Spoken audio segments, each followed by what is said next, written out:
हाय friends, myself हर्ष।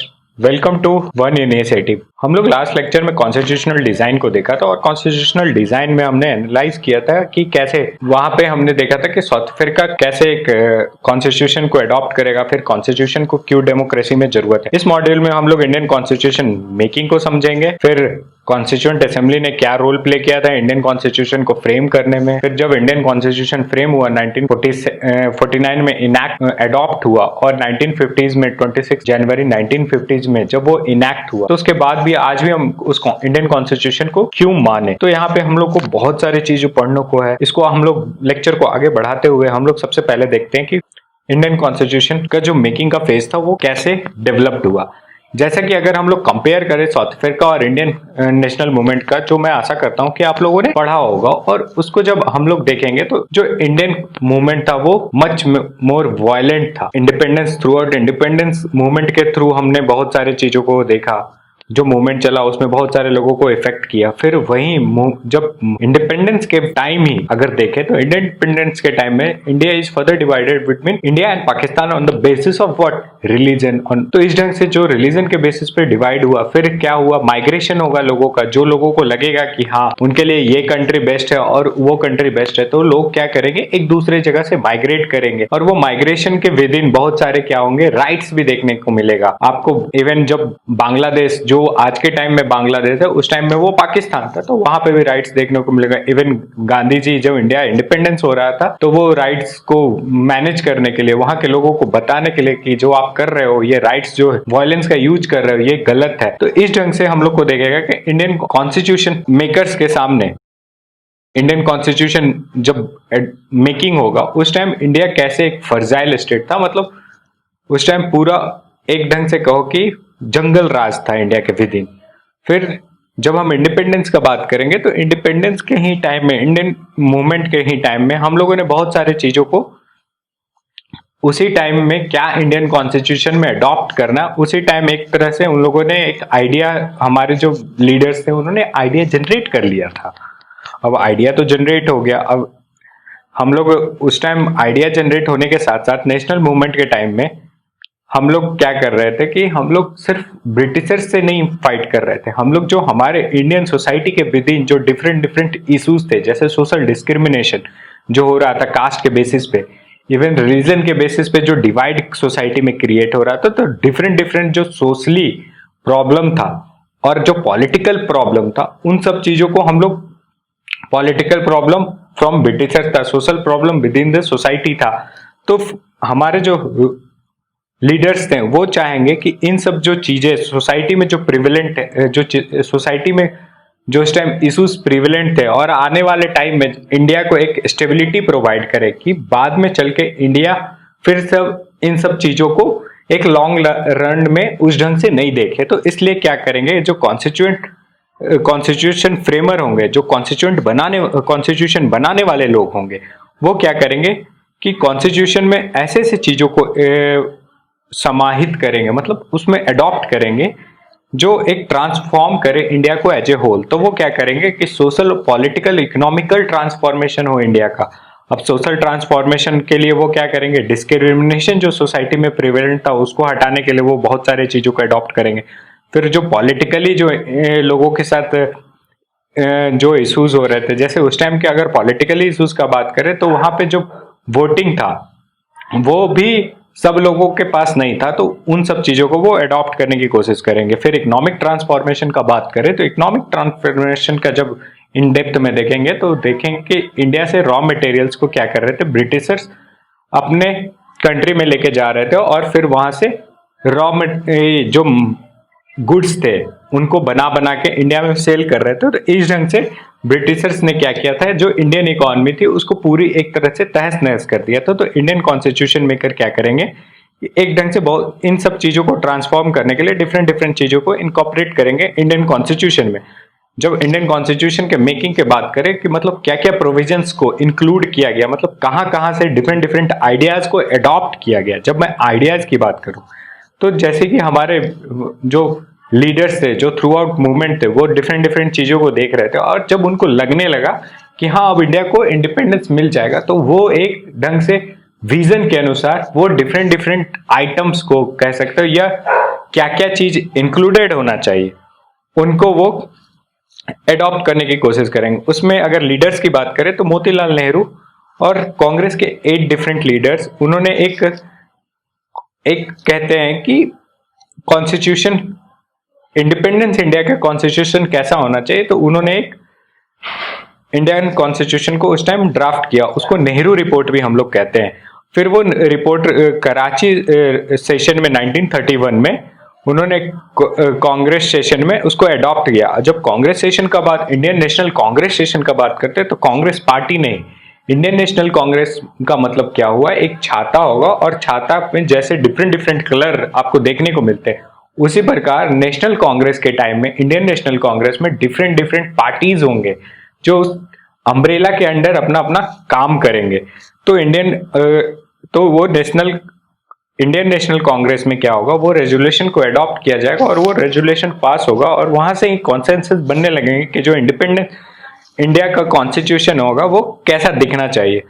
फिर वो जो डॉक्यूमेंट था, जो नेहरू रिपोर्ट था, वो क्या क्या चीज अपने अंदर मतलब एडॉप्ट, क्या क्या मतलब उसमें मेंशन था। तो यूनिवर्सल एडल्ट फ्रेंचाइज मतलब कि सब लोगों को राइट टू वोट मिलेगा, फिर राइट टू फ्रीडम होगा, इक्वालिटी होगा, फिर माइनॉरिटीज के भी राइट क्या होंगे, प्रोटेक्टेड हुए। कहाँ? इंडिपेंडेंट इंडिया में।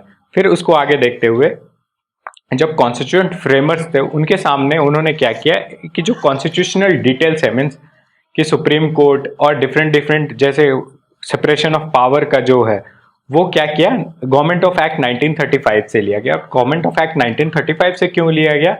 इसलिए लिया गया कि जो इंडिपेंडेंट इंडिया होगा वो जो सिस्टम अभी से चला आ रहा है उसको एडॉप्ट करने में आपको ज्यादा आसानी होगी। अगर इसको सिंपल वे में समझना चाहते हैं तो आप ऐसे समझे कि आप घर में कोई नया सामान लेके आते हो, मतलब नए टेक्नोलॉजी को ले आते हो और आप उसको यूज करने में आपको प्रॉब्लम होता है। मीन्स कि आप एप्पल, मान लो कि आप यूज कर रहे हो एंड्रॉयड फोन और फिर ले आओ एप्पल, तो एक ढंग से समझ रहे हो कि नया चीजों को एडॉप्ट करने में प्रॉब्लम होता है। तो उसी प्रकार अगर इंडियन फ्रेमर नए चीजों को एडॉप्ट कर लेते, तो नई चीजों को एडॉप्ट करते तो वहां के लोगों को समझने में आसानी नहीं होती। तो फिर उसी प्रकार जो पार्लियामेंट्री सिस्टम है, पार्लियामेंट्री सिस्टम का मतलब लेजिस्लेटिव, एग्जीक्यूटिव, जो पार्लियामेंट का जो फंक्शन है वो कहां से अडॉप्ट किया था? ब्रिटेन से अडॉप्ट किया। जो हमारे फंडामेंटल राइट्स हैं वो कहां से अडॉप्ट किया था? यूएसए से अडॉप्ट किया गया था।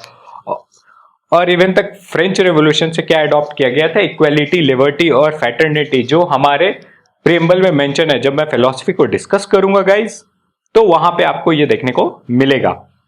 फिर जब रशियन रेवोल्यूशन का बात करता हूं तो रशियन रेवोल्यूशन से सोशल इक्वालिटी और इकोनॉमिकल इक्वालिटी। सोशल इक्वालिटी का मतलब हो गया कि जो कास्ट, क्रीड और रिलीजन के नाम पे जो डिस्क्रिमिनेशन होता है तो उसको वो क्या किए, वहां पे रिमूव करने के। इकोनॉमिकल इक्वालिटीज का जब बात करें तो जो वुमेन को वेजेस मिलने चाहिए वो मेन को भी, वुमेन और मेन को इक्वेलेंट वेजेस मिलने चाहिए। तो इस ढंग से इकोनॉमिकल इक्वालिटीज का बात करेंगे, जो वो कहां से अडॉप्ट किया गया? रशियन रेवोल्यूशन से इंडियन कॉन्स्टिट्यूशन में अडॉप्ट किया गया। फिर वेरियस प्रोविजन जो है जो अराउंड द वर्ल्ड से अडॉप्ट किया गया, जैसे बहुत सारे जापान के कॉन्स्टिट्यूशन से अडॉप्ट किया गया, बहुत सारे साउथ अफ्रीका के कॉन्स्टिट्यूशन से अडॉप्ट किया गया। लेकिन जो ये कॉपी पेस्ट का सीन चल रहा था, मीन्स कि जो डिफरेंट वर्ल्ड के बेस्ट प्रैक्टिसेस को अडॉप्ट कर रहे थे इंडिया में, वो ऐसे ही नहीं अडॉप्ट हो जा रहा था कि वहां से कॉपी किए यहां से पेस्ट कर दिए। नहीं, उसको अडॉप्ट करने से पहले हर एक चीज पे एक ग्रेटर मैनर में डिबेट चला, डिस्कशन चला, जो हम लोग को आगे को देखने को मिलेगा। और ये जो डिबेट एंड डिस्कशन है, इस पूरे प्रोसेस को क्या बोलते हैं? डिलिबरेशनल प्रोसेस बोलते हैं। जब कॉन्स्टिट्यूएंट असेंबली का बात करें तो कॉन्स्टिट्यूएंट असेंबली का जब बात करते हैं हम लोग गाइस, तो कॉन्स्टिट्यूएंट असेंबली होता क्या है कि यहाँ पे पीपुल का रिप्रेजेंटेशन होता है जो कॉन्स्टिट्यूशन को क्या करते हैं? फ्रेम करते हैं। फ्रेम करने का मतलब हुआ कि बनाना, तो उसको क्या बोलते हैं? कॉन्स्टिट्यूएंट असेंबली बोलते हैं। और उस ड्राफ्टिंग मतलब जो ड्राफ्ट हो रहा था, जो कॉन्स्टिट्यूशन को ड्राफ्ट कर रहे थे, मतलब लिख रहे थे, डिफरेंट वर्ल्ड से जो चीजों को इनकॉर्पोरेट कर रहे थे, ग्रेट प्रैक्टिसेस को, उसको जो चेयरमैन लीड कर रहे थे वो हमारे कौन थे? Doctor BR Ambedkar. वो हमारे कॉन्स्टिट्यूशन को क्या किए थे? ड्राफ्ट किए थे। वो ड्राफ्ट किस लिए हुआ था? डिस्कशन के लिए। वो कॉन्स्टिट्यूएंट असेंबली में प्लेस किया गया सब लोगों के सामने और फिर सब लोगों ने क्या बोला कि चलो अब डिस्कशन करते हैं। तो वहां से आप देख रहे हैं कि कैसे वहां डिस्कशन हो रहा था। जब कॉन्स्टिट्यूशन असेंबली का अगर जो रिप्रेजेंटेशन को जो मतलब पीपुल्स के रिप्रेजेंटेशन के लिए क्या हुआ, इलेक्शन हुआ। और इलेक्शन कब हुआ? जुलाई 1946 में। 1946 में वो चुने गए और वो मतलब जब इलेक्टेड हुए तो उनके जो नंबर्स थे वो कितने थे? 398 थे। और जब कॉन्स्टिट्यूएंट असेंबली बना, वो कॉन्स्टिट्यूएंट असेंबली की फर्स्ट मीटिंग, मतलब फर्स्ट मीटिंग जब हुई वो कब हुई? 1946 में। तो यहाँ से जो कॉन्स्टिट्यूएंट असेंबली बना भी, मीन जो था जहां रिप्रेजेंटेशन था वो अनडिवाइडेड इंडिया का टोटल नंबर था, मतलब इंडिया और पाकिस्तान दोनों के उसमें असेंबली में रिप्रेजेंटेशन थे। लेकिन सून आफ्टर क्या हुआ कि इंडिया और पाकिस्तान डिवाइड हो गया, तो सिर्फ जो कॉन्स्टिट्यूएंट असेंबली बचा वो किसका बचा? इंडिया का। फिर असेंबली क्या करेगा? उस कॉन्स्टिट्यूशन को ड्राफ्ट करेंगे और उस पर क्या होगा? डिस्कशन डिलीबरेशन जो प्रोसेस था उसको फॉलो अप किया गया। और उस फॉलो अप के बाद क्या हुआ? जो कॉन्स्टिट्यूएंट असेंबली एक मत पे आ गई, तो कॉन्स्टिट्यूशन अडॉप्ट करने के बाद सब उस पर साइन करते हैं। उस कॉन्स्टिट्यूशन के नीचे सब जगह साइन होता है, एक एक लीडर का उसमें साइन होता है। फिर वो कॉन्स्टिट्यूएंट असेंबली में अडॉप्ट हो जाता है। वो डेट था, वो सिग्निफिकेंट डेट जो था इंडियन हिस्ट्री में, वो था 26 नवंबर 1949। और आज के भी टाइम में हम लोग इसको संविधान दिवस के रूप में मनाते हैं। और ये जो कॉन्स्टिट्यूशन अडॉप्ट हुआ, ये इफेक्ट में आना, अडॉप्ट तो हो गया लेकिन लागू लागू जो कहते हैं ना थ्रू आउट इंडिया, वो कब हुआ? 26 जनवरी 1950। अब इसके पीछे का कहानी क्या है कि ये 26 नवंबर को जब अडॉप्ट हो ही गया, कॉन्स्टिट्यूएंट असेंबली में अडॉप्ट हो गया, तो इंडिया में उसी टाइम क्यों नहीं वो लागू हो गया? वो इसलिए था कि जो हमारे लीडर्स थे उन्होंने एक टाइम सोचा था कि हमारा इंडिया जो है 26 जनवरी को आज़ाद हो जाएगा। लेकिन वो डेट पे ब्रिटिशर्स ने इंडिया को आज़ादी दी नहीं, तो उसके लिए उन्होंने क्या किया कि 26 जनवरी 1950 को उसको इफेक्ट में ला दिया। मतलब एक ढंग से कहो कि अपना इच्छा को पूर्ति कर लिया। अब हमारा लास्ट पार्ट में हम लोग देखेंगे कि हम लोग जो कॉन्स्टिट्यूएंट असेंबली में जो कॉन्स्टिट्यूशन अडॉप्ट हुआ वो आज भी इंडिया में लागू होता है। भले उसमें मॉडिफिकेशन होता है लेकिन उसके जो कुछ कुछ बेसिक स्ट्रक्चर जो है वो आज भी मॉडिफाई नहीं होते, और होल एंड सम वो आज भी इंडियन कॉन्स्टिट्यूशन उसी ढंग का है। तो अब वो उसी ढंग का है तो हम लोग उसको क्यों माने? क्वेश्चन आता है ना कि जो चीजें 1950 में थी, आज हम लोग 2020 में या 2018 19 में हम उसको क्यों माने या फ्यूचर में क्यों माने? तो सबसे पहली बात कि जो इंडियन कॉन्स्टिट्यूशन है इसको जब हम लोग एनालाइज करेंगे तो हम लोग इसको दो बेसिस में एनालाइज करेंगे, सोशल और पॉलिटिकल टर्म में। सोशल टर्म में अगर हमको इसको देखना है तो आप जब आंसर लिखोगे तो सोशल टर्म में लिखोगे कि जो कॉन्स्टिट्यूएंट असेंबली था उसमें जो रिप्रेजेंटेशन था वो डिफरेंट लैंग्वेज ग्रुप के लोगों का था, कास्ट का था, क्लास का था, रिलीजन का था और ऑक्यूपेशन का था। तो यहां से आपको पता चल गया कि सोशल टर्म में जो सोशली सब लोगों का रिप्रेजेंटेशन था, डिफरेंट सोशल ग्रुप का उसमें क्या था? रिप्रेजेंटेशन था। जब पॉलिटिकल टर्म में आपको लिखना होगा तो डिफरेंट जो स्टेट थे उस टाइम इंडिपेंडेंस के टाइम में, जो डिफरेंट स्टेट थे इंडिया के विदिन, जो आज भी आपको देखने को मिलता है, वो स्टेट से सब कोई रिप्रेजेंटेशन में आए थे और उन्होंने अपना क्या वहां पे कॉन्स्टिट्यूएंट असेंबली में एकदम पार्टिसिपेट किया था। तो इस जिस ढंग से अगर आप देखें कि कॉन्स्टिट्यूएंट असेंबली वर्क किया, तो इस ढंग से हम लोग क्या करें? कॉन्स्टिट्यूशन को एक ढंग से कंसेंट प्रोवाइड करें। और अगर प्रेजेंट कॉन्टेक्स्ट में बात करें, मतलब आज के टाइम में देखें, तो आज के टाइम में आज तक 1947 से लेके इंडिया के अभी तक कोई लार्जर कोई सोशल ग्रुप या पॉलिटिकल पार्टी कभी भी इंडियन कॉन्स्टिट्यूशन को क्वेश्चन नहीं किया। मतलब सब कोई इंडियन कॉन्स्टिट्यूशन के विदिन काम करता है। तो इस ढंग से आप अपने आंसर को फ्रेम कर सकते हैं। और जब हम कॉन्स्टिट्यूएंट असेंबली के विदिन का जब बात करें तो जो मेंबर्स थे, जो डिफरेंट मेंबर्स थे, वो क्या किए? 114 दिन तक डिस्कशन किए भाई, डेली जाते थे, डिस्कशन करते थे। और उस डिस्कशन चला 114 डेज के लिए, उसको प्रिंट किया गया और उसको क्या बोलते हैं हम लोग? Constituent assembly debate. और उसका टोटल वॉल्यूम का बात करें वो मतलब तो वो कितने हैं? 12 है। तो इस ढंग से हम लोग देखा कि कॉन्स्टिट्यूशन को एलिजेंस क्यों हम लोग प्रोवाइड करें। अब हम लोग गाइज इस लेक्चर को यहीं पे ख़त्म करने जा रहा हूँ, लेकिन इसका नेक्स्ट पार्ट में हम लोग फिलॉसफी को डिस्कस करेंगे।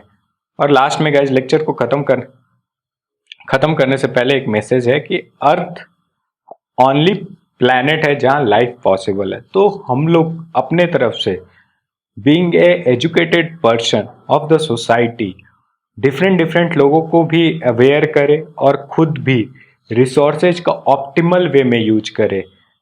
और गाइज प्लीज़ अगर आपको ये वीडियो अच्छा लगा तो इसको लाइक करें, शेयर करें अपने दोस्तों के साथ और सब्सक्राइब कर रहे चैनल को guys. Thank you so much for watching this lecture. Thank you guys.